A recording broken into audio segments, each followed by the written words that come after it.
warahmatullahi wabarakatuh. Perkenalkan, nama saya Fitri Setiorini, calon guru penggerak Angkatan 11 dari SMP 2 Dawe, Kabupaten Kudus. Dengan fasilitator saya, Ibu Ika Damayanti, dan pengajar praktik saya, Bapak Nur Hasan. Pada kesempatan kali ini, saya akan menyampaikan koneksi antar materi modul 2.1 tentang pembelajaran berdiferensiasi. Apa itu pembelajaran berdiferensiasi? Pembelajaran berdiferensiasi merupakan usaha guru dalam menyesuaikan proses pembelajaran di kelas untuk memenuhi kebutuhan belajar individu murid. Pembelajaran berdiferensiasi adalah pembelajaran untuk mendukung semua murid di kelas kita. Setiap anak itu unik. Mereka punya kelebihan dan kekurangannya masing-masing. Begitu pula dengan minat, gaya belajar, kebiasaan, pola pikir, kemampuan literasi, dan lain-lain pasti berbeda kan? Nah, disinilah diperlukan usaha guru untuk dapat memenuhi kebutuhan belajar murid yang berbeda-beda agar mereka merasa nyaman saat belajar di kelas dan tentunya tujuan pembelajaran dapat tercapai. Bagaimana cara untuk dapat melakukan pembelajaran berdiferensiasi di kelas? Agar dapat melakukan pembelajaran berdiferensiasi di kelas, guru harus 1. Memahami tujuan pembelajaran. Yang kedua, mengetahui dan merespon kebutuhan belajar murid. Yang ketiga, menciptakan lingkungan belajar yang mengundang murid untuk belajar. Yang keempat, melakukan manajemen kelas yang efektif.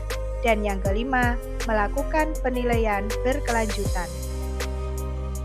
Berkaitan dengan kebutuhan belajar murid, guru harus memahami 3 aspek, yaitu kesiapan belajar murid, minat murid, dan profil belajar murid. Kesiapan belajar murid mengharuskan guru untuk menilai pengetahuan awal dan menentukan apa yang telah murid ketahui dan di mana murid itu berada.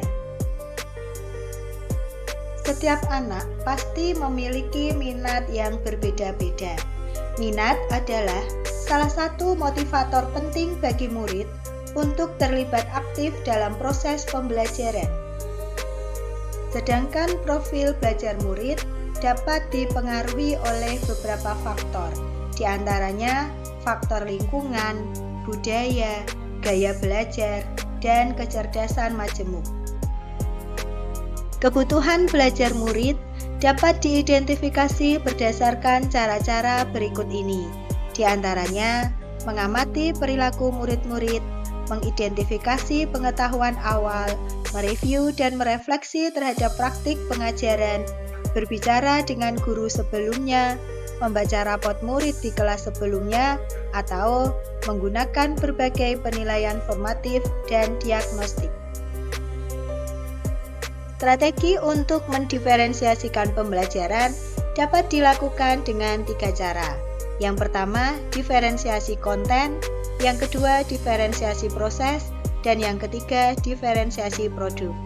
Nah, di sini guru dapat memilih satu strategi atau kombinasi ketiganya.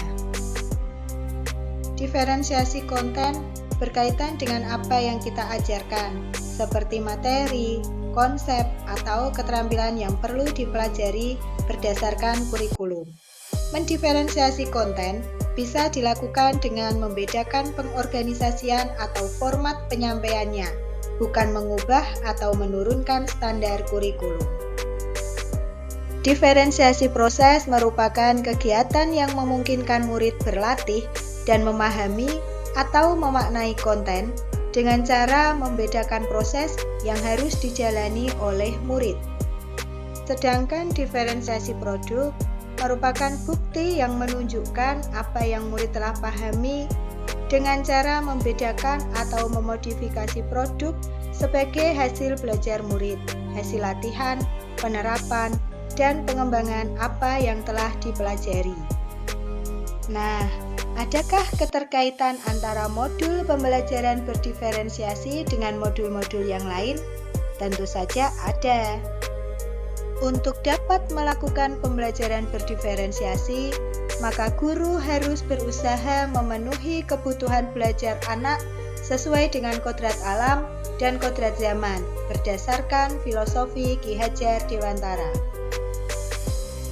Dalam melakukan pembelajaran berdiferensiasi, seorang guru penggerak harus berpihak pada murid, reflektif, mandiri, kolaboratif, dan inovatif untuk menciptakan pembelajaran berdiferensiasi agar dapat memenuhi kebutuhan murid. Dengan demikian, seorang guru penggerak dapat mewujudkan kepemimpinan murid dengan menuntun murid merdeka belajar.